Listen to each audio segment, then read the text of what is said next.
All right. We did it. We're here. Did we do it? Did we actually do it? Yeah, what are we doing? Yeah. I don't know. All right. Let's see. I hope that the links that it's like we're having weird links problems on the backside, but let's pretend that nothing is wrong. And we're going to say, welcome everybody to the 20th year anniversary of the Daily Planet Hero album. We are glad you are here. And I'll let, why don't we go around and you can introduce yourselves. Bobby, why don't you go first? Sure. I'm Bobby Wrench. I play guitar. That's it. There he is.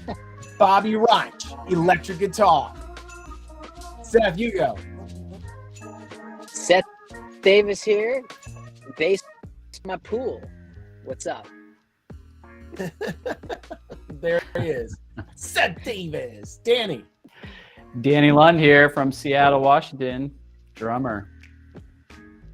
Yeah, you are. Boom. Reggie.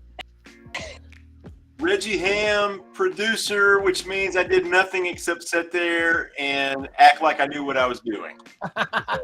Pushing That's buttons. what all of Oh, us I didn't do. push any buttons, Danny. I let the engineer push the buttons. Oh, man. I didn't know what buttons to push. Hey, can we do that again? That's all you got to do, really. Once more, but like with Yeah. feeling this time. Hey, you know that one thing you did in the second verse? Hey, don't do that. And then after you do it, then hey, do one more time, but do that thing one more time that you did. Try and make it sound good this time. Yeah. Or you get a great take and then you hear, all right, guys, we're rolling. Yes. Oh, good Yes. old days. Oh my gosh. This is good. Okay, people, now I'm getting text messages saying trying to join says it's full. It's not full. Full of something. There must be something with the link. Can it be full? So Can it hope be people are like this? finding us. I don't know. Let me see if they can find us on Facebook. Try. Anybody use the chat?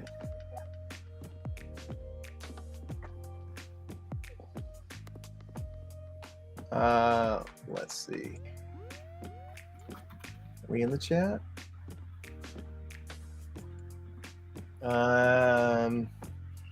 Is anyone seeing? Oh, they're on the private chat.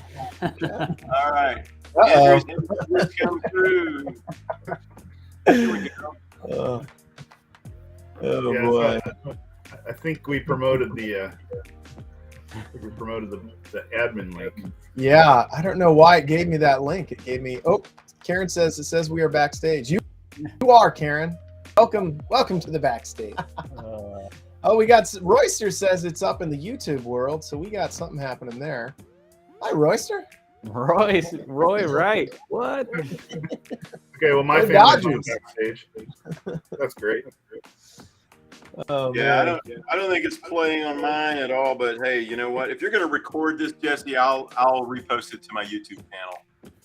Nice. You can send me Will the do. video of it, and it'll be Okay. a great video of us just trying to figure out the technology for the entire time. You know what I mean? Yep. Exactly. Well, why don't we jump in? I have no idea why these links are all messed up, but the only person to blame is myself. So, yeah. So let's jump in. Why don't we talk about the beginning of it all? So we were a band in college together. We all met at Azusa Pacific University, and we started a band, and we were called House Blend. And Great name. Great Yeah. name. Absolutely great name. Until you found out that there were 400 other bands named House Blend. And so, you guys remember the showcase that we did when the A&R guy came out from Nashville We did it at the Munson Chapel there at APU. And it was like I don't know, it was a pretty good show. I think it was sold out. And like we had but then afterwards, you guys remember the conversation we had with him? Does anybody remember that? No. He like basically chewed us out. Yeah. It's like, remember that? Like, and like one of the things that he was like saying was he's like, you have to be more, you know, it has to be like all just Jesus, Jesus, Jesus lyrics. And then he follows it up by saying, I think that you would rather say the F word than say Jesus on stage. We're like, man, I think you are confused. That's not. That's a I'm not weird sure where you got thing to that. say. But, yeah. But then we got. Go ahead. It was Seth. like there's just something back to of like when someone puked. You remember that? Is that night? You're just cutting out when someone what? Pukes in your shoes. Oh yeah, pukes in your shoes. Yeah, he was saying something about playing clubs because we were playing a lot of clubs in LA, and he was saying they don't love you at the clubs. They're gonna puke on your shoes, but they'll love you in the church forever. And 20 years later, I can tell you that's not true.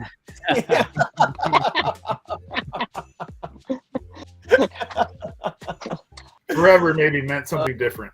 Yeah. It wasn't. Oh, he man. wasn't But lying. we He really believed we got it a was deal true. out of it. We got a production deal out of it. Remember that? So they flew us out to Nashville, or did they even fly us out? Did we fly ourselves out? I think we flew ourselves out, didn't we? Yeah. Anyway, We lost Reggie though. Yep, Reggie's gone. Did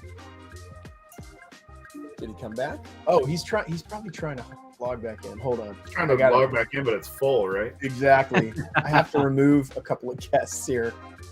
Sorry, y'all. You can log back in here in a second. Let me see if I can get him back in now. Someone else tell the story while I'm trying to get Reggie in. Say a line.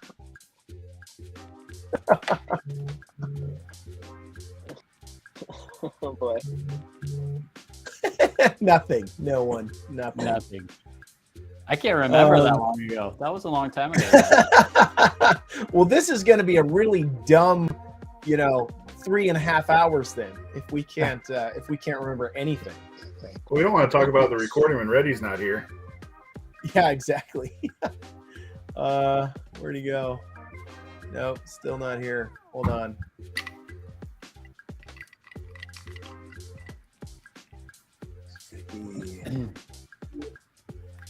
Man, Do you remember everybody is- playing in the Take 5 Cafe? the at coffee APU? house? Yeah. Yeah. Oh my gosh, And yes. That's where it all started. I don't remember what song it was, but I fully dropped like 3 beats. We were playing something and I'm gonna stop here and keep going in this next measure. Just like lost track of everything. And I remember just looking around and you guys were like, here we go, and we're back. Here's the Like, one. what just happened? Here's the one, and go. Man. Yep. That sounds right. We were That so sounds right. young. I mean, this was the first band I was ever in. I always wanted to be in a band throughout high school and never really took off. I would kind of try to write songs with some other people, but I think they just saw that I sucked. And so they were like, no, we're good. And so, but yeah, this was, I think, so it started with Seth and I had connected in, and this is a real thing, ladies and gentlemen, the Male Corral. This was not like our not what you side hustle. It's not what you think. It was not a male strip club. It was the name of the choir, the men's choir at APU, the regrettable name. Give it up for Roy Wright, piano player. He's out there somewhere. Nice. Did you play for Male Corral? He did when I was there. Inquiring minds need to know. And then and then I said, oh, we should start a band, because we started writing some songs. And I think the first song that we wrote was the Coffee song, right? Yeah. Yeah. And so we were like, oh, this would be cool. We should do this. We should do that. And yes, Roy just confirmed that he was indeed the piano player from Male Corral. Yep. Which I hope that he later went on to work in an actual male strip club called Male Corral, where he played piano. If anyone was going to do that, it's going to be Roy. Roy, please confirm. Oh, man. We got Reggie back. Here we go. Sorry, guys. I don't know what happened. What is anybody watching? Are we here? Are we there? Or what's going on? All right, you're good. We're back. So we just got to the story where after we did the we were just talking about how we started the band. Seth and I wrote the Coffee song, which was basically just one big pee joke. And then but people really liked it. People liked the pee joke. And so but then we were like, we should start a band. And Seth said, hey, my sister was dating this guy Danny at the time, and so she said, or Seth said, he's a drummer. So like no auditions, we were just like, cool, bring him in. Let's, you're in the band. And so Danny sat down and played, and then we were trying to find a part player because I only play like chords. I'm like a rhythm guitarist. We needed a good lead guitarist, and I remember we just heard that Bobby was a really good guitar player, and so we just asked him to join the band. We didn't even we didn't even audition him. And thankfully that worked out, because he's Thankfully he was good. Yeah, I think I called you and tried to hang up and leave a message while I was practicing, and I didn't hang up. And I was running through like the intro to a Warrant song or something, so I played it like 50 times on the message. Oh my gosh, that's great. It worked. Reddy's had enough. Oh, yeah, Reggie Reggie's died. gone again. He's just like, he's forget done. See ya. Boring. I'm out of here. it. Oh man. So that's how we started, and then we started playing shows around campus at APU, and then we started branching out and playing. Does anybody remember our first gig? Do you remember where it was? At the roller rink? Skate Junction. Skate Junction. Yeah. So Petra play? What was So that? I took my Striper. kids. Same. I took my kids to a roller rink recently, and there was a band setting up as we were leaving. Oh And I my thought- gosh. That was us 20 years ago. Did anyone in the band have skates on? Yeah. Oh my god. Red flag. Bobby had a wireless connection to his guitar, and he put on blades, and he was rollerblading around while he played. I don't know why Oh we my didn't make it big, guys. Yeah, it's the weirdest thing. Yeah. You're ready. Oh my gosh. But yeah, you're right, Or- Seth. That Ready claim to to fame roll. of Skate Junction is also the first gig for Striper. Striper Yeah. was the first Yeah. gig there, So it was and fair, we thought. yeah, that was some good stuff right there. So yeah, and then we played a bunch. We played a lot of gigs, a lot of shows, and then we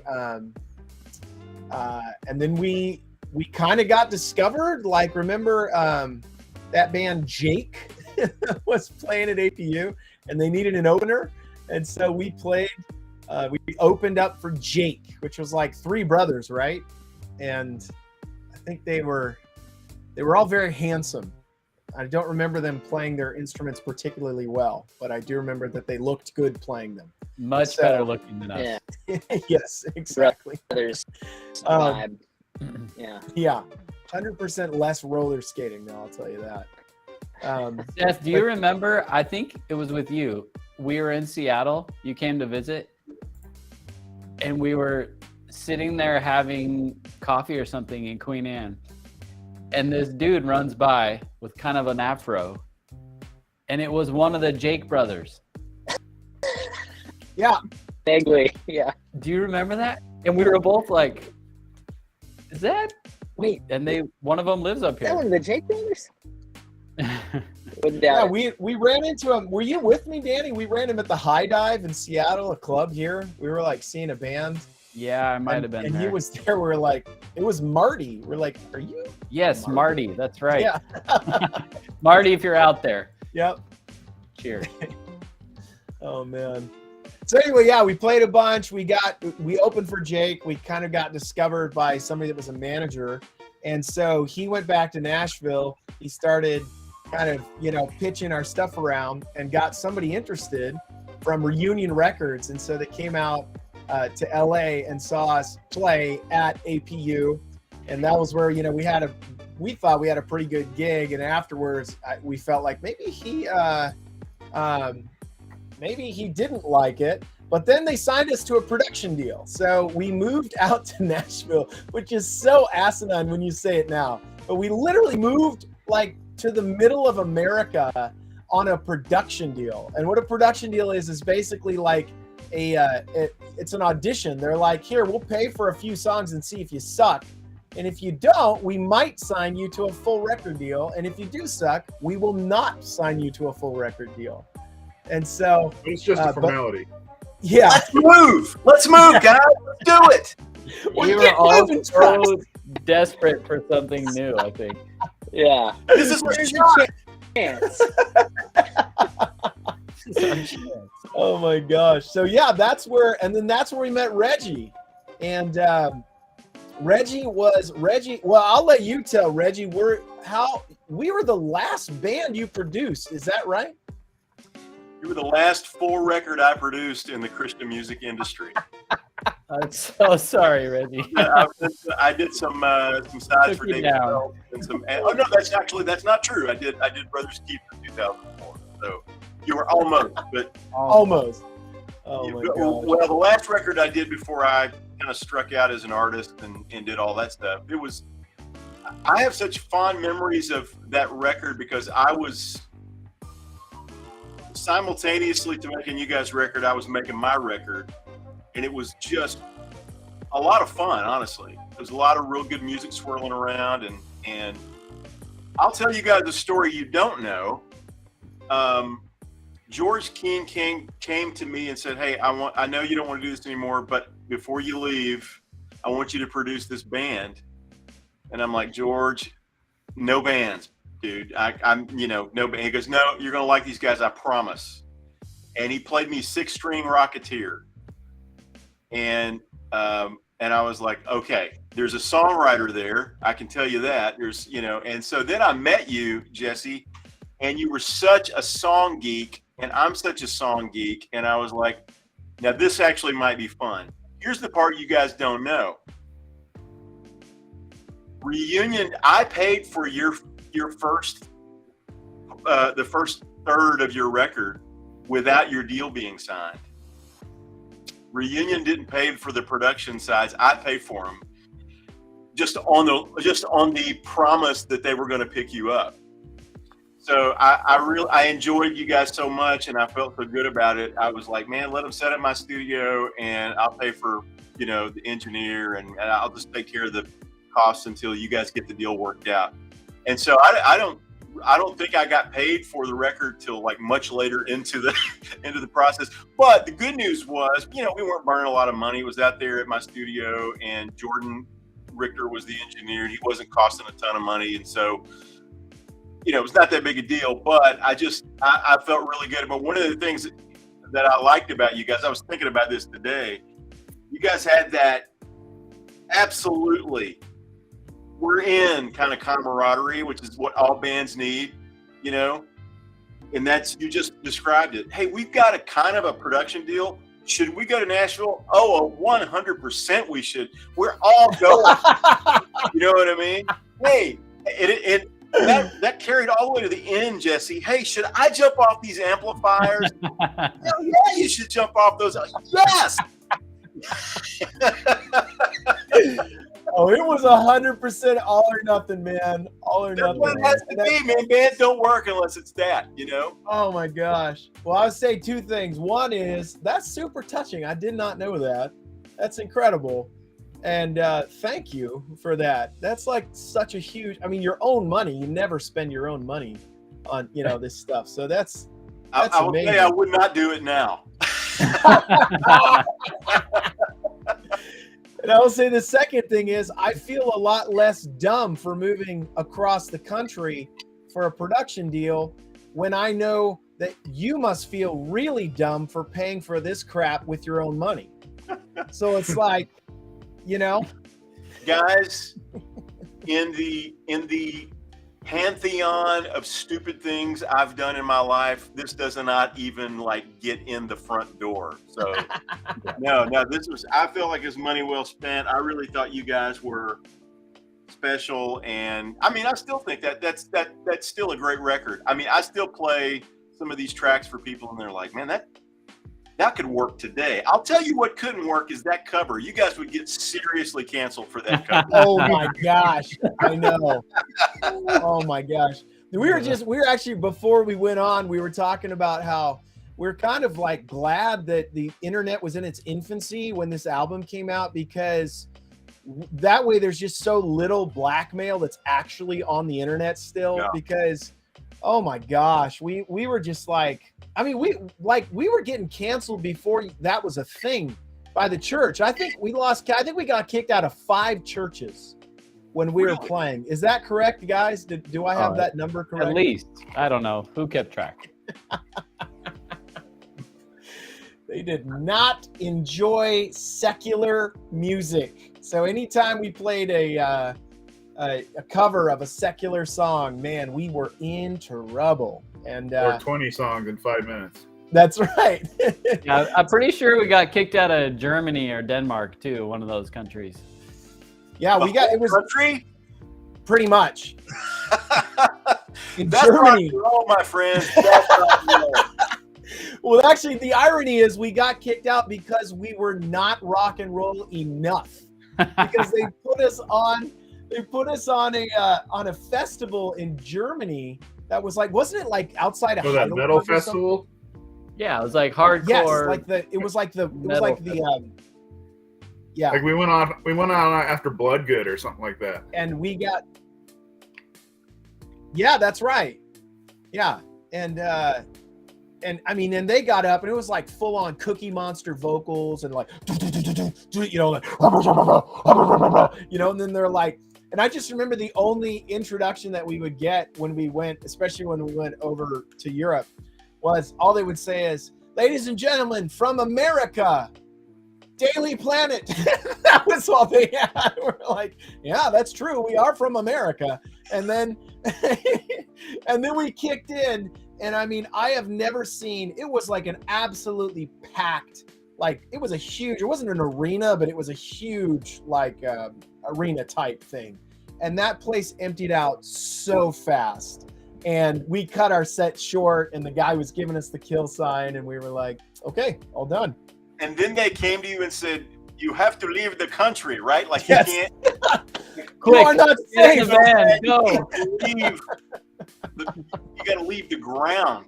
It's hard to remember. That happened so many times. Oh, Just when we just cleared a room. Man. My favorite oh my gosh, thing was right? when you guys wore the blue suits at the Dove Awards. I'm going to tell you something. I was all in. I was like, there's no way that everybody doesn't love this. You know what I mean? There's no way that everybody isn't going to get this. I don't know, guys. I don't know if you felt this way. Our humor was so inside during the making of that record that now I look back on it and I think, man, it could have been that everybody wasn't getting the joke. Maybe. But when you told me, Jesse, hey, we're going to wear powder blue 70s tuxedos, I was like, yeah, you are. That's perfect, man.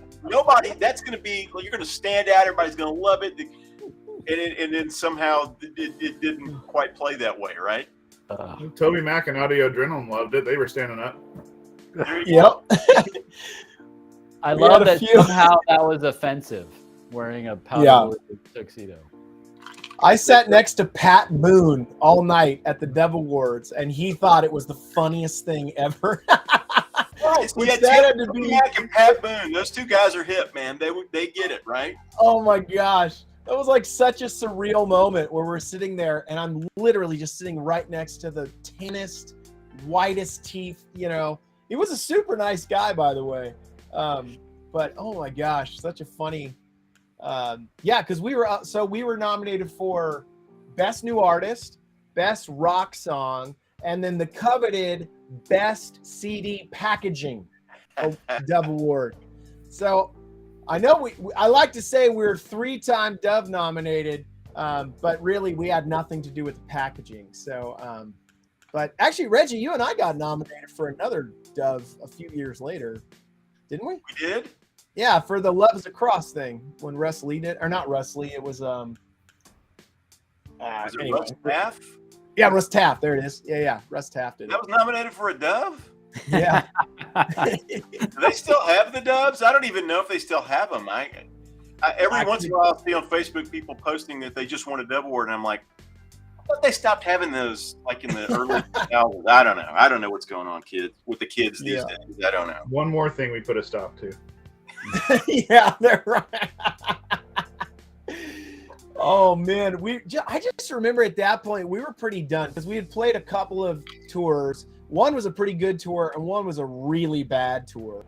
And then we played, you know, we were kind of doing spot fills throughout the rest of it. And I was like, I think we were all just kind of done with it. And I think we were just kind of, I don't know.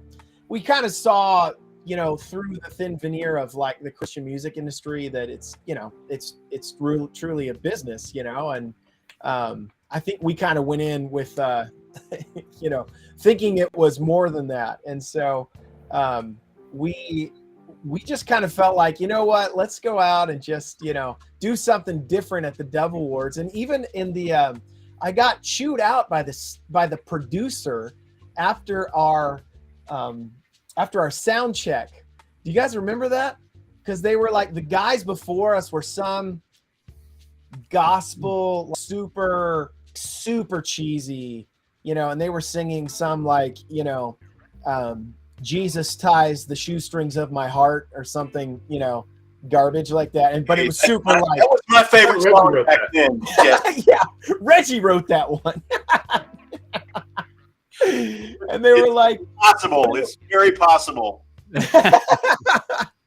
but they were like, the thing was, it wasn't so much like what the song was about, it was the way that they were delivering. Jesus, oh man, walking down Jerusalem. You know, it's just like it was just like everything was just like this super melodramatic. So I get up afterwards and they're like, "Can you check your mic?" And I was like, "Sure." Jesus, oh man, walking to Jerusalem. And then the producer comes up afterwards and he's like, "You absolutely cannot do that again. That is so offensive to people who love that kind of music." And I'm thinking to myself, no, what's so offensive is that song to people who love this kind of music. Like, that was terrible. Again, very rock and roll. Very rock and roll. Okay, well, so I have Ahead of your to time. have this. If you guys, so this is actually our performance from the Dove Awards. I don't even remember it. This was what, 2002? 2003, something like that. Our next So, nominee for New Artist here you of the Year received rave reviews for their debut album, Hero. Performing their hit Tangled Web, here is Daily Planet.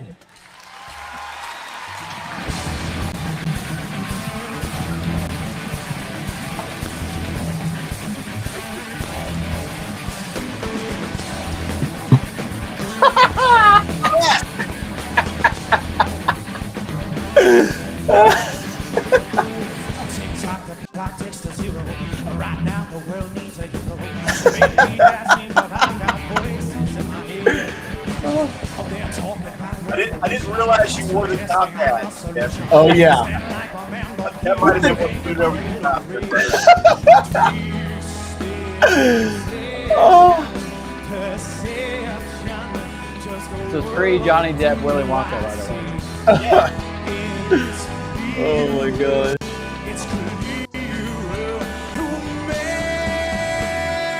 To May?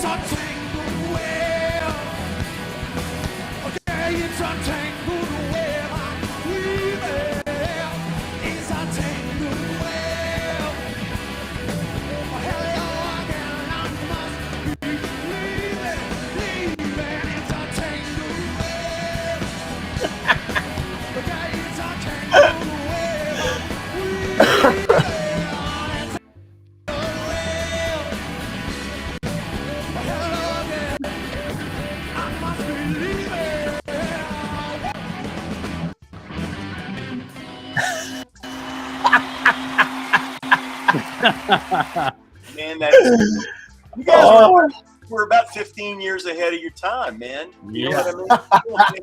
Or maybe 20 years. I don't think anybody would say a thing about that today. They would love that, right? Oh my gosh. Oh, that was just like, I just remember, like, there were people that were just genuinely so mad about that. And but I do remember, we walked off stage, and CeCe Winans and Stephen Curtis Chapman were the hosts that year. And both of them were standing off to the side, and they were like doubled over laughing so hard. And then both of them came up and gave me a hug and said, that might be the greatest thing I've ever seen at a Double Words before. And I just felt like, worth it. At least we got that. Yep. Did we lose our record deal? You bet we did. So Mr. Butterworth, I'm sorry. Tell me again how you're planning to pay this mortgage. CeCe Winans told me I did the best thing she'd ever seen at the Double Awards. Ever. You're welcome. And oh my gosh, you guys! I see it. Jackie Chapman is watching. Hi, Jackie. Jackie worked for Reunion Records when we released, and I swear that we've done emotional damage to all of those people that worked. Bless all of them who did this, because they were constantly trying to corral us. I mean, speaking of, like, we should have been canceled. Like, we were. Remember when we were in the boardroom and we were like supposed to try on different outfits and stuff, and then and they were like, what do you call those, like, clouded glass, or it's not called cloud, frosted glass. Yeah, it was like frosted glass. And I just thought it would be a funny idea to just put my bare butt cheeks right against that frosted glass. Always a good idea. And then Dean, who was the head of the label, calls me in later and he says, I can't believe I have to have this conversation right now. Sorry, I just heard that in his voice. Oh man, poor Dean. Oh, that guy. Oh man, that was too good. And somewhere 2 weeks later, there was a television minister walking the stage going, I want to tell you what's going on in the bowels of the Christian music world. Story about a young man who sings lead for a Christian music band pulled out his bare buttocks and pressed it. You know what I mean? Oh my gosh! Which again is in the end times. You've got another thing coming. He's putting the end in the end times, ladies and gentlemen. Man, I'm so glad the internet and especially social media didn't exist back then. Oh my gosh. Dude, you would have been screwed, Jesse. Oh, I know. Thankfully, I'm so much more mature now. So much more. So much more mature. You know, absolutely. Oh my gosh. Okay, let's talk about recording the album, because the way that I describe recording the album is that we laughed a whole bunch and we also made an album. Like, I just remember we laughed so much through the process. Well, that's how I describe it too, man. I'm like, I'm like, I laughed until my stomach hurt, and then somehow miraculously at the end of it, there was this album, and I don't remember a whole lot about the recording of it. I mean, we did the work, and we did what we were supposed to do, but it was so much fun, and man, you can hear it in the grooves. It was just to me, it was a blast. That was the other reason I wanted to work with you guys. Once I figured out everybody got the joke, there is nothing worse than being, trapped in a studio with 5 people and 2 of them don't get the joke. You know what I mean? That's awful. But man, immediately everybody was kind of on the same page, funny wise. And if that's the case, I'm okay for the rest of it. Like we'll get the record made, right? We'll get the sounds and we'll get the book. Well, all of that stuff is all gettable.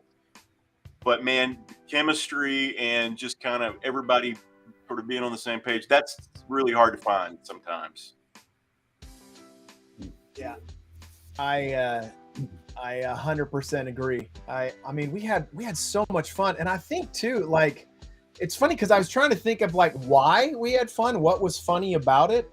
And there was no like, I don't think there was any like one ongoing joke or I don't know. Like I just remember it was just so good. And the other thing I remember, 2 things. One is it was when you were at the other house, Reggie, you had your studio that was like a separate from the house, which was so cool, by the way. And we went in and but the only problem was there was no bathroom in it.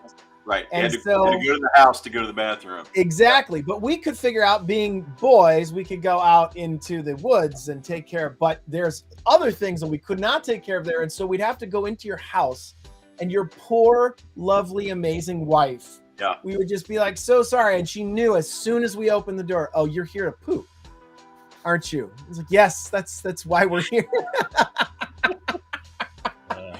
She wanted to be on this call because she's like, I put up with those kids for 2 months. I should be able to say something on this live. But please, she loved you guys.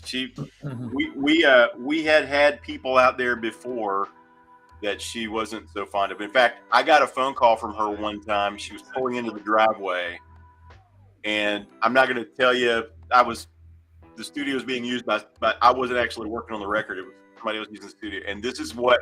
I answered the phone to my wife simply saying this: hell no. Hell no.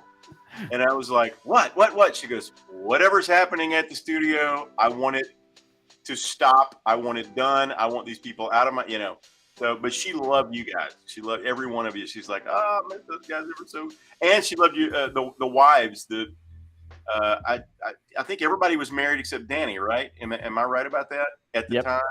Yep. Okay. And she really bonded with all the wives. She thought that the wives were great.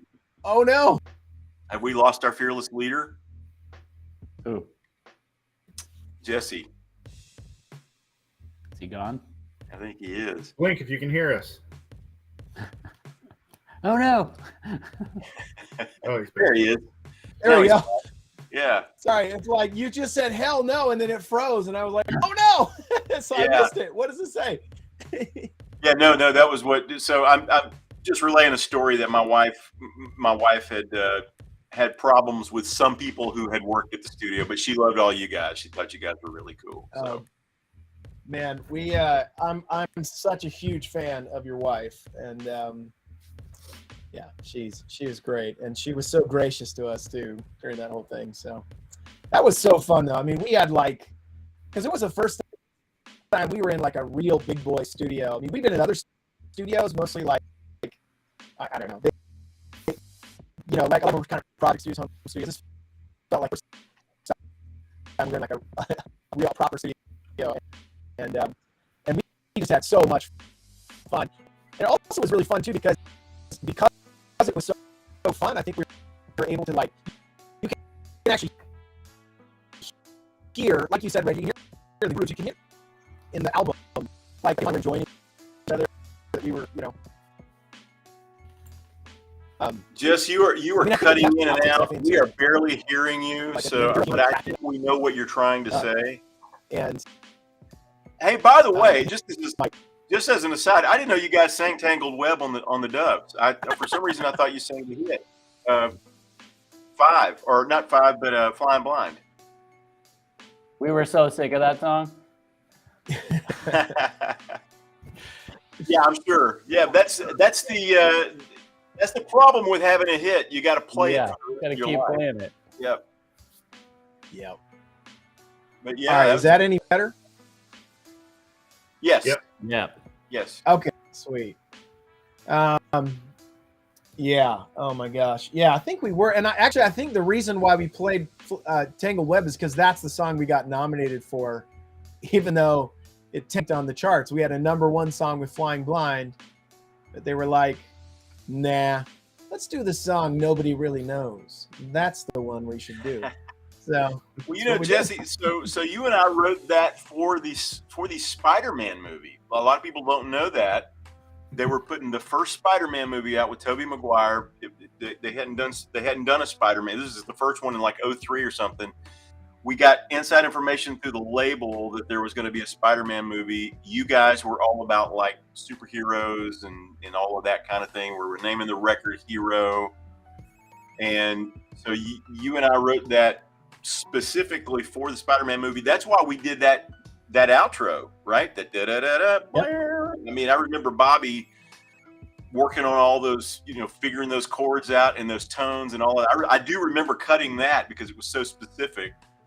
And I will tell you, man, I went opening day of that movie and remember thinking our song would have been so cool in this movie. It would have totally worked. The studio said it was too on the nose. Yeah. I think they were wrong about that, man. I think it would have been so cool in that. And I don't know, you don't know this. I pitched it to Spider-Man 2 when Spider-Man 2 came out. Same deal. I mean, what happens a lot of times is these, or at least it used to. I don't know if this is the same deal now, but these film companies see something come from Nashville, or they see it come from the Christian division or whatever, and they start hearing it differently. Yeah. They just have, suddenly they hear fiddles and they hear, it came from Nashville. Is that a steel guitar on it? I don't know. It's so weird. But I remember that's, we never really thought that song was going to be on like the CCM charts. That was written for a movie, and it would have totally worked, I think. I feel like that's the story of Daily Planet right there. Is we almost did it, like we almost made it. I really feel like that would have worked. Yeah. Right. Oh my gosh. Oh man. That was funny. I do remember writing that with you, Reggie, that we were like trying to we were trying to get into the Spider-Man movie. And I just remember you kept kind of coming back and saying, "Oh, we made it. We made it past the first round. Now they're taking it to I think the producers maybe at one point, and then maybe the director."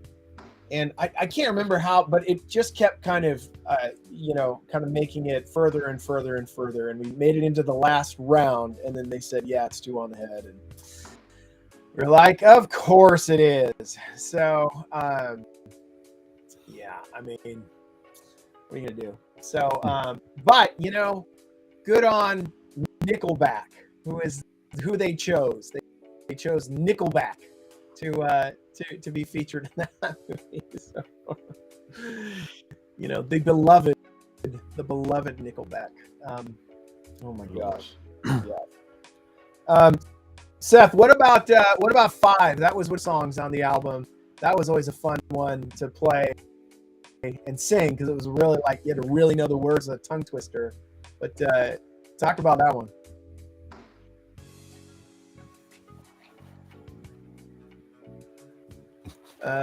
Can't hear you.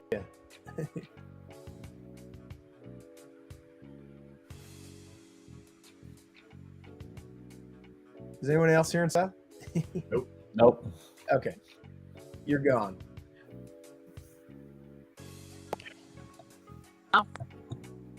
Yeah, there you go. Yeah, that was just a collection of childhood memories of when I was 5. I just went through and pieced them all together. Yeah, so it's definitely a person, but a lot of fun, and you know, some of the memories are like pieced together where you know, people have told you this number, so you kind of piece it together by the pictures that you're seeing. But yeah, no, I've of my kids' 5th year over the years. Love it. I still love that song, by the way. And I've written so many songs over the years, and sometimes I think that I wrote that song, and I 100% did not. But I wish I did. That's a really, really good song. I really like that song. Which song was it? I had to drop out there for a minute. 5. You didn't write 5? No, that was Seth. Oh, dude, I really loved that. I think maybe we wrote it together, but it was definitely Seth's idea. That was, yeah.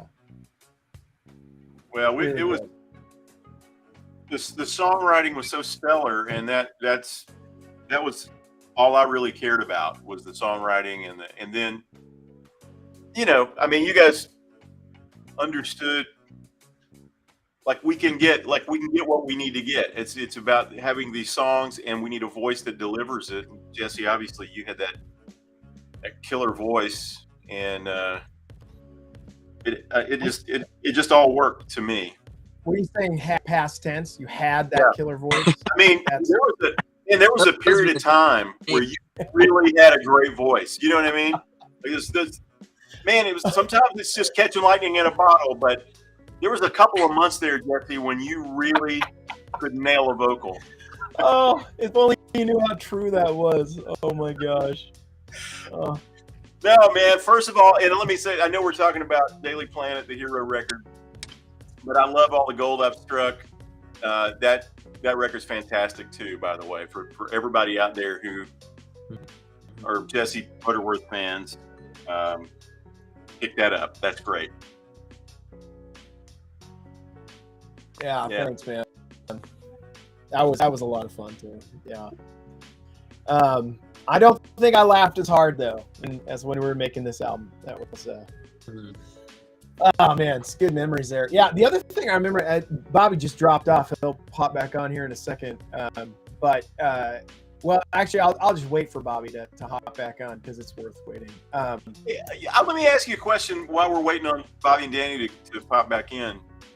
What do you think what did you learn making that record? What did you come to any kind of epiphanies like, oh, I thought I wanted this, but I really don't, or I didn't know I wanted that, but I really do, or anything like? Sometimes when you make a record that's kind of I feel like this was kind of a breakthrough record for you guys. Sometimes when you're a part of that, this certainly has happened to me with certain projects where you walk through a corridor and you go, oh, I don't ever have to walk through that corridor again. Did you have any of those kind of moments on making a record like this? I did, for sure. I mean, I would say one of the biggest things that I really love about this album is it's so pure. And the reason I say pure is because I didn't know the rules. We didn't know the rules yet. And so, and then when we got there, we learned the rules real fast. Hey, if you want to get paid, if you want to be on the radio, if you want to be, X, Y, and Z, it needs to follow this cookie cutter. But we didn't know the cookie cutter. We were just making music that we thought was good and that, fit sort of the story we were trying to tell. And it was, and so I think there was really like kind of a nice purity to it. And the other thing was I really loved the way that it was eclectic. I think that people, I don't think people make a lot of those records anymore because they feel like they need to kind of be so honed into a very specific sound. And I liked the way that we were really exploring kind of different sounds, within the same band, which I think is also why Queen, lives on, or the Beatles live on. They're so eclectic. It's not just like, not everything sounds like Another One Bites the Dust or, Come Together or something like that. So, Danny, you got so much better looking. Hey, look at you. I shrunk. What's up, Indy? This is my son, Indy. Hey, What's up, And Andy? I gotta go get him dinner. Oh, and here's my daughter, Sienna. Lean in there. Dude. Hi, Sienna. My wife is really hot, guys. I was going to I say, just Danny's gonna say- making the beautiful children. There's got to be a beautiful woman back there somewhere. She's Yeah. not here, but she is. I gotta go get these kiddos dinner, so I'm gonna sign off. All right. Thanks for being So on, good to Danny. see you, Danny. Good to see you, Reggie. Good to see you, Bobby. Jesse, Seth. See you soon. All right. Bye, guys. See you, Bye. Yeah. So Danny and I actually, we work together a lot. So I get to see him a decent amount. He lives not too far from me here in the Seattle area. So that's been cool. And actually when we, so in preparation for the 20th anniversary, I was in Abbey Road Studios recording last March, and I knew that this was coming up. And so we recorded a new version of Six String Rocketeer at Abbey Road Studios, and Danny came with, and he did all the video for it. So that was super cool to have him there, and especially, I mean, that song Six String Rocketeer. Speaking of not knowing the rules, I mean, that's like the quintessential breaking all the rules, like song, like the tempos change, and it's like, is this is it a sad song? Is it a happy song? Is it, there were like all kinds of things that were happening, and I really love that song because it just felt like it captured a moment in my life that was so pure. And I remember when we were recording at Abbey Road, I was doing live vocals tracking with the band, and I had such a difficult time making it through that song. I'm getting messages that I'm glitching again. Are you guys hearing me? Yeah. It's Okay. true. I am glitching. Yeah. Okay. Is this any better if I just pause for a moment? Okay. As we were recording Six String Rocketeer at Abbey Road, I just remember I was having a really hard time getting through the vocals without choking up and crying, because we are in Studio 2, which is the studio where the Beatles recorded about 95% of their stuff. And we had the instruments that the Beatles had played on, and the microphones we were playing into were some of the same microphones they played into. And so we're world famous Studio 2. And I just couldn't get through it without crying, because I just kept thinking, if I could go back and tell my 13-year-old self, hey man, at some point you're going to be singing in the place where, these albums that you love so much were recorded, I would have never believed myself, but being there and doing it. And I've shared this before, but like, I don't believe, actually, Reggie, I'm curious what you think. I've never really thought that songs have a physical home. I feel like once you write them, they're sort of out there in the world, but when I recorded at Abbey Road, when I recorded Six String Rocketeer, I felt like it was like bringing that song home to like where it needed to be. And it was such a cool, my dad was with me there. It was just like it was a cool moment. That's interesting, man. I will tell you, every time I have a song go to number one, I feel like that it is finally home. That it is finally Right. So I totally get what you're saying. I'm right there with you. So, so when there's another number one song, I'm like, that song is finally home. Sorry, dude. Sorry. No, I couldn't let it get too heavy. Not with this project. No, listen, I know. Oh, dude. my gosh. Well, first of all, your dad being with you, I think, was big, because we know where that song came from, and what it was. It's Six String Rocketeer. You think of it as the music part. That's not really what the song is about. The song is about escaping, and the song is about escaping a horrible situation going on in your house, and you're a young kid, and we talked a lot about this when we were making that. So, absolutely. And if any song has a home, you singing that particular song at Abbey Road makes all the sense in the world, because that song talks about all your heroes, and we even allude to these, all these songs in the bridge and all that. By the way, that's one of the funnest moments I've ever been a part of as a producer. And it was also tricky because we couldn't afford to pay anybody rights. So we couldn't actually lift any part of the song. We had to lift production, which, it was, I don't know if you remember that, but we were tiptoeing through the tulips trying to, trying to make this work without having to pay anybody, without getting sued. Yep. I don't know that we would. And honestly, I think today we might not be able to get away with it if that song came out today. Because of the internet and everything's so touchy and everybody's on eggshells. I mean, somebody somewhere would, What I was thinking it was released today? Yeah. If what? What if hypothetically it was being re-released today? Yeah. I was going to say, don't tell Reggie that we just released it today. Well, I think a re-release is, I'm just saying I was thinking about this, Jesse, what you were talking about, making the record, how much fun we had, all that.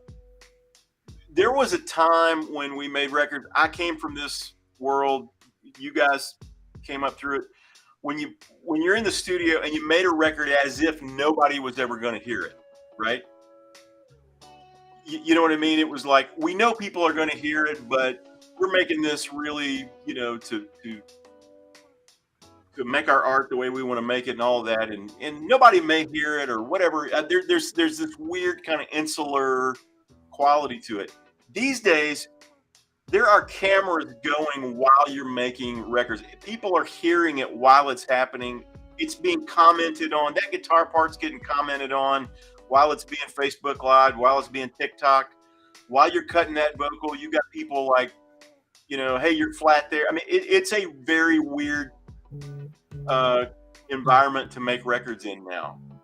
And I just think if you were recording that song now, I think that's what I mean. If you were recording that and release it now, you would have, people raising their eyebrows and hey, you can't do that, whatever. I mean, I think there would be a lot of noise.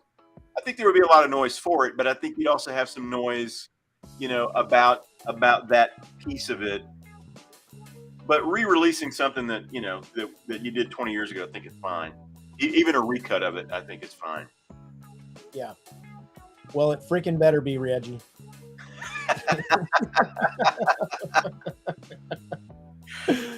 Oh man. Okay, Bobby, do you remember when we hit number 1? Do you remember where we were? Do you remember any of that? I don't remember the exact week. I know we were watching the charts every week when they came out. Yeah. We were like number 2 to whoever, and yeah, I don't remember exactly where we were when we finally got it.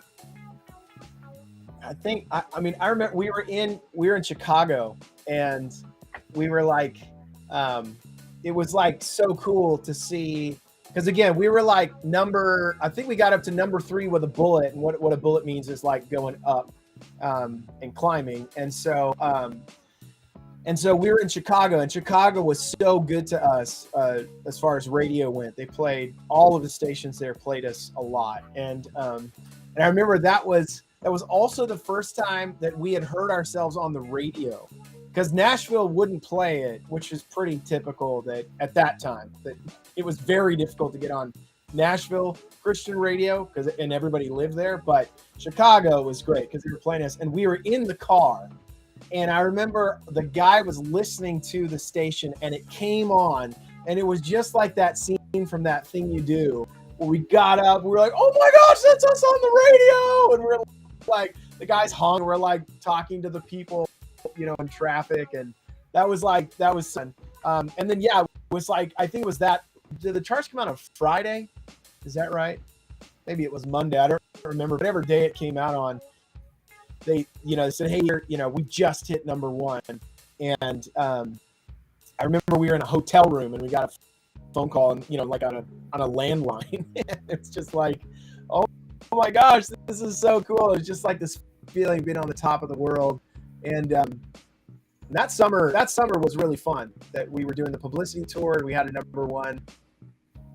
That was a lot of fun. And then though, we went out on tour on something called the Shout Fest, and that was not fun. That killed all the fun. That was brutal. That's the problem with doing a bus tour in a van. Yeah, exactly. And remember that we were doing it in a van, and then to make a little extra money, they're trying to do this like extreme. Remember when extreme was a really big thing with just an extreme, and like they were trying to do an extreme tour. And so it was like all of these sort of like different attractions you could go to. And one of them was a climbing wall. And so to make a little extra money, they said, well, since you're in a van, why don't you tow this rock wall behind you? It's And 40-foot rock wall, yeah.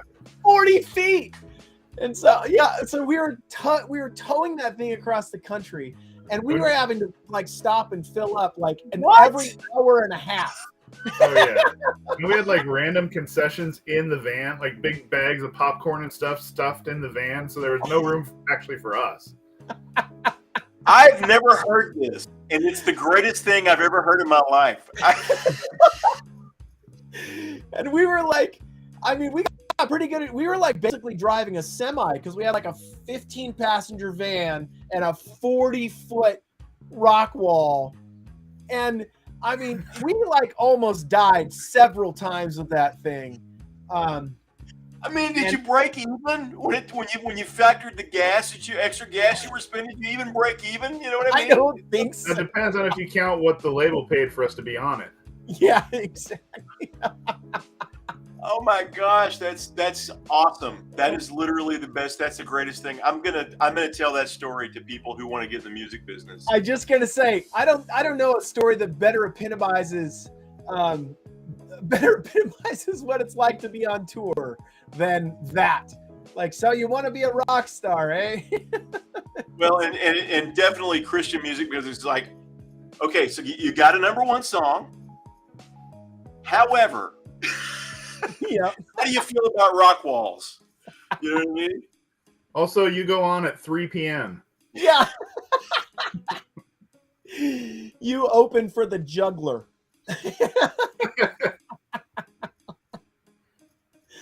Oh my gosh. Yes. I wish that we were making this stuff up, by the way.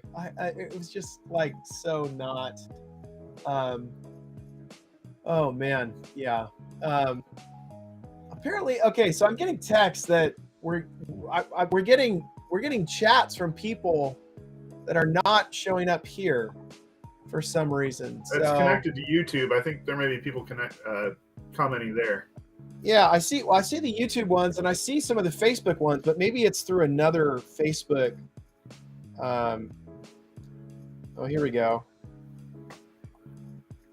Okay, you guys keep talking. I'm gonna look this up. Here we go. Okay, people are. I'll tell a funny story. Yeah, do it. So I borrowed a pod from Reggie during the recording, a Line 6 pod, first generation. yeah. Yeah. And about 5 years ago, he called me. He's like, hey, do you still have this? I'm like, oh, yeah. Couldn't believe that I still had it, first of all, that I hadn't given it back. So we met up and I gave it back. And I was just like, how does this happen? It's been like 15 years. I feel like that's the way gear always goes. Is it just disappear? I mean, I can't tell you how much of our gear is just scattered through all of the places that we played in the past. So much gear gone. Okay, I'm seeing some of the. Oh, sorry. Go ahead, Bob. I have a cable donation service that I provide to churches around the country. Yeah, cable and guitar stands. I just couldn't keep a guitar stand to save my life. Okay, so here's a question that I just saw that's on here. Why didn't we stay together and keep making music? So, funny story. What's that, Reggie? Oh, and Reggie's gone too. Oh man, Yeah, they're Richie dropping. doesn't want any part of it. Yeah, he's like, forget it. All right, I'll tell the very short version. One reason is because we were so young. I mean, we were like just fresh out of college. You're like 2 years older in school, right, Bobby? I Is that think right? so, yeah. Yeah. So like Bobby was like the old guy in the band because he had like lived life outside of college more than we did. But we all got married. Well, me, Seth, and Bobby all got married right out of college. So we were like, Independently. what's that? Independently. Oh, you did? No. We got Did you married not independently. did you annul our marriage? Did that not happen? Yes. So we Joke were like reason. all so young, and we moved out to Nashville. We just basically hopped in a van and toured for 3 years, and it was insane. But then at the end, what happened was we were playing a show in Los Angeles. I jumped off some drum risers doing kind of this big rock and roll ending at the end of the 80s medley. And Bobby, can you explain what the 80s medley is? The 80s medley was a chance for us to play a whole bunch of secular covers in a 5-minute segment of our show. Yes. We had fun choreography. It was great because that was basically the only music anybody recognized at our shows for at That's least the first year that we played. Yeah, the gimmick was 20 songs from the 80s in 5 minutes. And we were able to do it.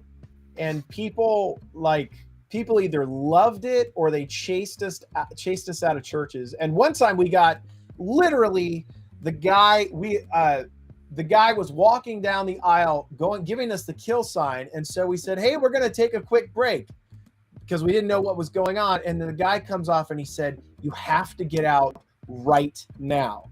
And I said, oh my gosh, what's wrong? Is there, I'm thinking it's on fire or something. And he says, the pastor just came in and he wants you out of this church immediately. And so we go back into the lobby area, and this dude has full-blown hefty black trash bags. You remember this, Bobby? And he was just scooping off our merch table into trash bags. And we just grabbed our stuff and got out as fast as we could. And that was how polarizing the 80s medley was. So it was a little bit ironic that was at the end of the 80s medley. Every night I would go up and do this full-blown toe touch, like David Lee Roth style. And people, I don't think, could believe that I could do that, but I actually could. Not anymore. But this one night, I just decided I would just really go for it. And I went up and I did a flying toe touch, and I came down, and I just came down wrong this one time. And I ended up having one of those injuries that you see a lot in like football, where it turns out that when you look down, your toes are facing in the wrong direction. And it was a bad situation. And we were in a sold out show, and it was at a church. And I just remember when I came to just saying like basically screaming obscenities because I was in so much pain. And they're like, quick, we got to get him off. And they took me back. And so that I ended up shattering my leg, dislocating my ankle. I had a compound fracture. The bone had come through. It was gnarly. And so that ended up basically being the end because we couldn't tour anymore. Reggie's saying he got dumped. He can't get back in. Best to you all. So Reggie sends his best to everybody. And now it's down to 2. This also feels like an accurate rock band situation where Kind of, yes.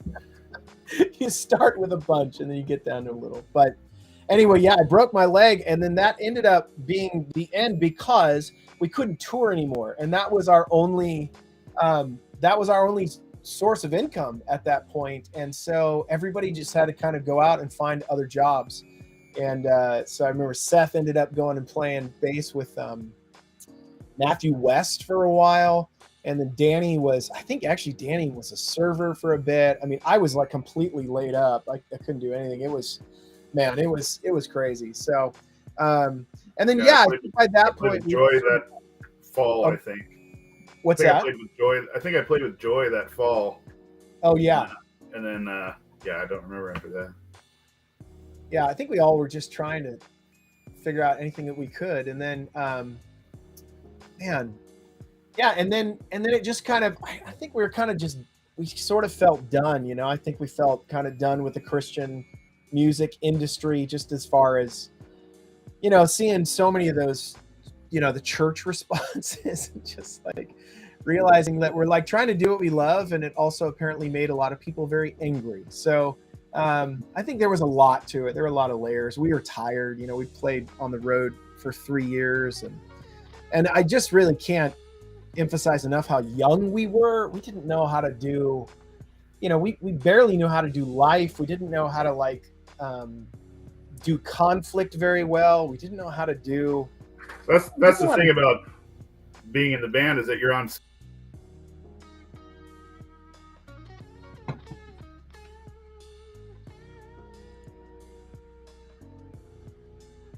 I lost you, Bobby. You said thing about being on the band, and then I lost what you said. Whatever it is, it's amazing, you guys. I promise you. He's going to lay some incredible wisdom on you right now if he comes back. Well, I'll keep going, and then when he comes back, I want him to finish that sentence. But yeah, so that kind of ended up being the end of Daily Planet, and it was very sad. I mean, I just remember when my wife and I had moved away. We moved to be closer to family because we were kind of in a new spot where we, where I wasn't touring. We needed to find some income and some support, and I needed multiple surgeries on my leg, things like that. And I just remember when we left, like just weeping, like from just such a deep place, because this was our thing, just like this is what, I mean, for me especially, I always wanted throughout my whole life. And then for it to just literally go away in a second was just so tough. So, but yeah, I mean, the good news is we're all still friends. We all love each other. 20 years later, we get to reconvene and do this. Some of us, I'm still making music. I know Reggie's still making music. He's great. I love Reggie's stuff. Hold on. Bobby's back. Now we get to hear the rest of this brilliance. Okay, Bobby, you cut off at like, see, the thing about being in a band is, and then it was gone. So tell us what you're going to say. It wasn't important. No, please. I want to hear it. No, I was just trying to say, for the VPN cut me off, that it's different being on stage for 45 minutes or an hour with someone, or spending 12 hours in a van with someone. You get, and then doing that for months. And when things are going right, I think, everybody kind of ignores the little things that might be going wrong. But when things aren't going right, then all you have to focus on is the things that are going wrong. And I think all of us would handle some things differently if we had the chance to do it again. Absolutely. Yeah, I was I mean, you nailed it. Like the parts that people don't see are, we got, especially when we're playing these opening spots on these tours, we got like maybe a 15-20 minute set. So we're playing for very short times, but we would have to get in the van and drive to, from Wisconsin to, wherever. I mean, the longest drive, Bobby, do you remember the longest drive that we ever did? I honestly have done a lot of long drives since then also, so it's Okay, the longest one that we ever did was we had broken off from the tour that we were on because they ended up canceling some of the West Coast dates. And so, but we, since we're from the West Coast, we were like, well, we can pick up some shows. So we left the rock wall in a Walmart parking lot and we went up the West Coast. We played some shows in California and Oregon, and then we were in the Seattle area. And then we got a call from the tour saying, hey, we just picked up a show in Orlando and it's in 3 days. You need to be here. So we literally got in the van and we drove from Seattle to Orlando, Florida straight. The only time that we were stopping was to go to the bathroom and get gas. And then we stopped at home in Nashville since it was kind of halfway to just basically get some fresh clothes, kiss our wives and get back on the road. And we drove back. We were driving through the night. I mean, we were on shifts. That was insane. So that's what it looks like. And when you're on tour and, oh my gosh. And this was before this is before smartphones or anything like that. So we were just old school, reading books, and listening to CDs in the car. Oh my gosh, that was brutal. But yeah, I mean, the question has come up a couple of times, would we ever do anything again? I would say I'd be totally open to it. It's a little tough as far as the geography of it. But I mean, I love making music with these guys. I will tell you that Bobby is one of the best guitarists I've ever played with, and I play with a lot of guys who are fantastic. But Bobby just had, especially being so young, he just had these incredible chops and a really good sense for what was rock and roll. So that was so hats off to you, Bobby. So yeah, that's kind of where we're at. I appreciate y'all being on the call. Let me end it with let me just do a shameless plug here of just my new version of Six String Rocketeer just dropped this week or excuse me, today. So if you want to watch it, you can watch it on YouTube or you can listen to it on Spotify, Apple Music, wherever you stream music. Would love to Bob, you have any closing words before I show the video? No, I think there was a question in the chat that was about our favorite place to, or I guess what was the most impressive or least impressive place that we played. I think one that stands out for me was the first night on Jam Tour. I think it was Charlotte or something. And so we walked into the arena on the stage in the big empty arena. And even though they had the top section kind of blocked off, it was still, it's a hockey arena. So it wasn't even a huge arena or anything, but I still felt like we were in U2. That was oh, this is going to be amazing. Yeah. And it was for a while. It was. That was that was actually a pretty fun tour as far as we got to play arenas and played with a lot of people. And they loved the 80s medley. They loved the 80s medley. Yes, they did. Most of them. Not the youth pastors, but the youth groups. So that was oh man, that was fun. Yeah, I would say the other one that was really bizarre, I don't know if I would say it was the most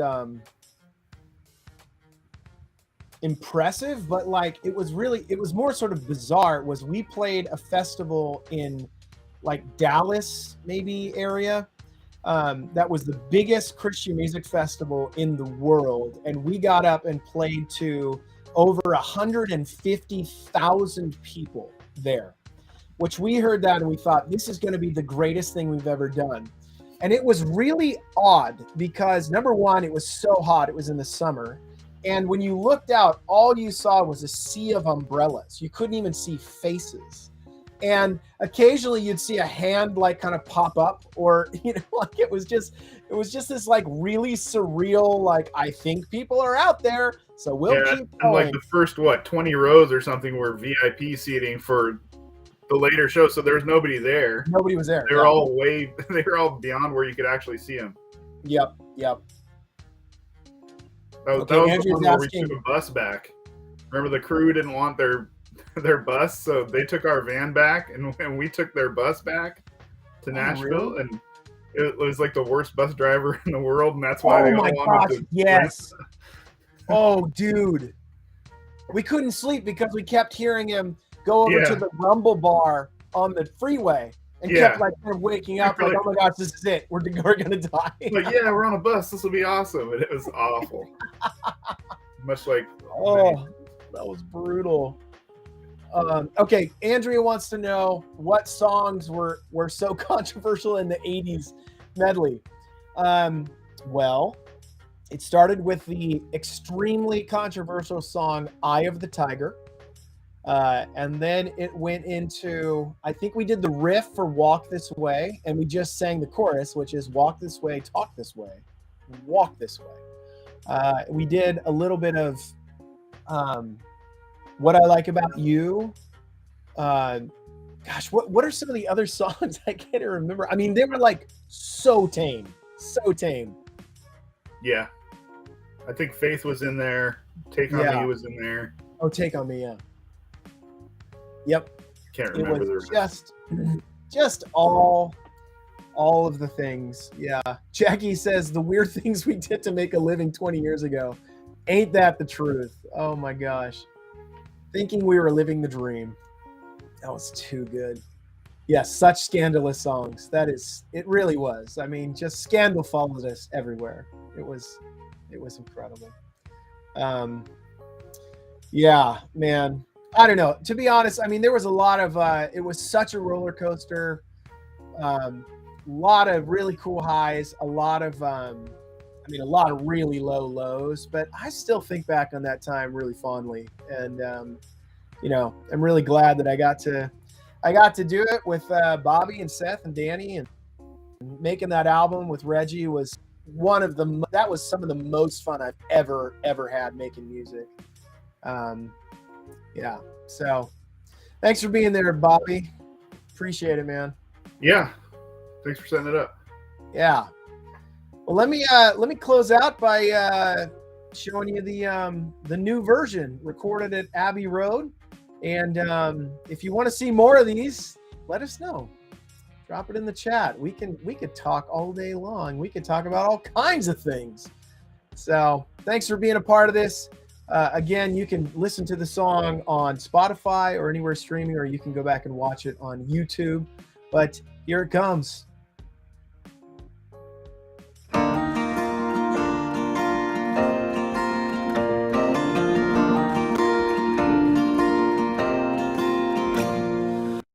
Caught in the crossfire while the battle raged down the hall. There were no bad guys, just a couple consenting adults. I just had to get away, but I had no car to drive.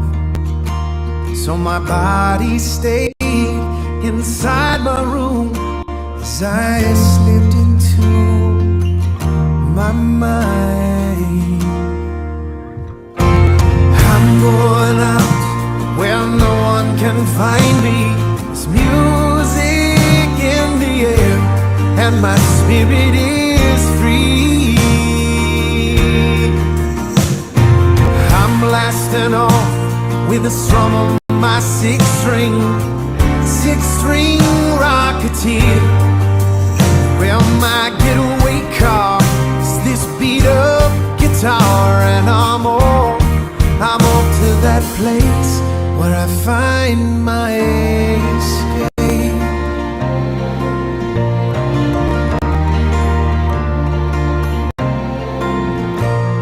Life, as it happens, is rarely the way that you plan. Roll with punches, or you'll end up a mad little man. A broken home was not the place they intended this to end, but the wounds were deep inside my soul.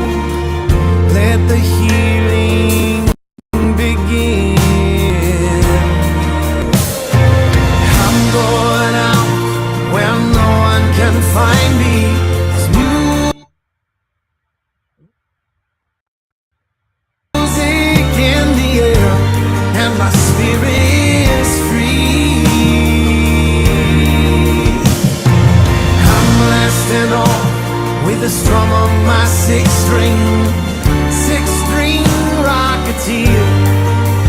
Well, my getaway car is this beat-up guitar, and I'm off to that place where I find my escape.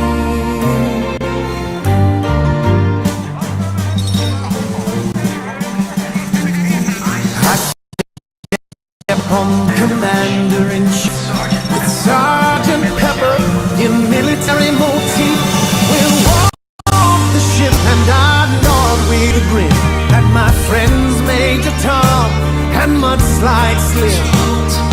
Take me to the pilot I demand. They feed me into the Rocket Man. Who is navigating, I inquire, as Julio swoops down by the schoolyard. There my soul was as light as a feather. The piano man had us all singing together. I'm going out where no one can find me. It's music here and my spirit is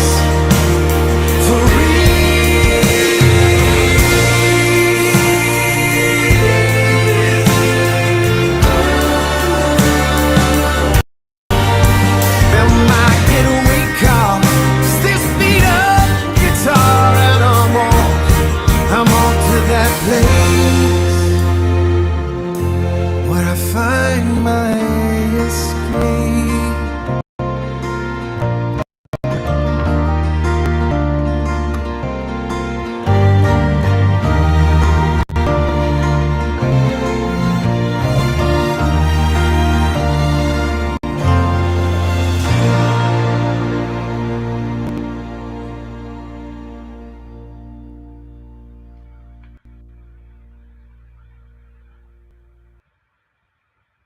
And there you have it. Man, that end gets me every time. I think just being there and seeing, having the privilege of being there with my dad, and I would love to go back and record there and take my mom. It was pretty cool. I love that song too, because that song, more than I think any other song that I've done, has reached more people, as far as I've gotten more messages from people actually around the world who have said that song has really spoken to them through really difficult times, or people who experienced or are experiencing, divorce as a kid.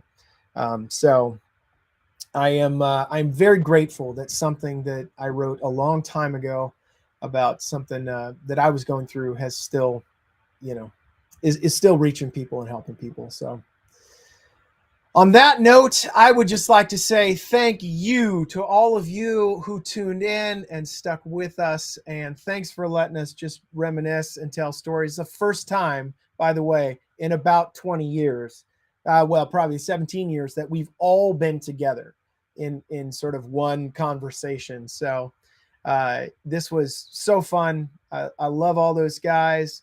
I'm so grateful to you for continuing to be patrons of the arts, and please go out and support local artists. This is a very odd time to be an artist. So post-COVID, artists need your support. So go out and support every way you can. Have a fantastic night. Have a great rest of your week. And I will hopefully see you soon. Bye.